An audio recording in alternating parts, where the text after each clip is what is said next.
আসসালামু আলাইকুম ওরহমতুল্লাহি ওবারাকাতু। আলহামদুলিল্লাহি নাহমাদুহু ওয়া নুসাল্লি আলা রাসূলিহিল কারীম, আম্মা বাদ। প্রশংসা মাত্র আল্লাহ সুবহানাহু ওয়া তাআলার জন্য। আলহামদুলিল্লাহ।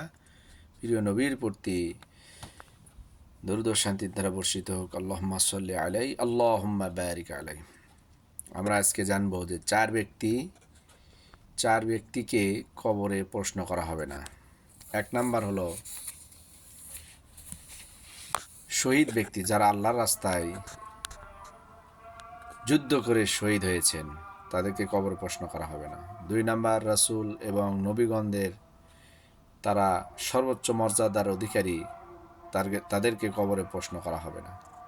তিন, শিশু নাবালেগ, যারা শিশু অবস্থায় মারা গিয়েছেন, তাদেরকে কবরে প্রশ্ন করা হবে না। চার নাম্বার, পাগল বা অক্ষম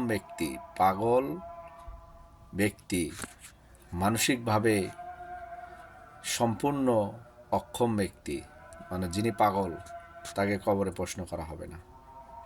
এই চার ব্যক্তিকে কবরে প্রশ্ন করা হবে না। আল্লাহ তাআলা আমাদের সকলকে জানার তৌফিক দান করুন। আল্লাহুম্মা আমিন।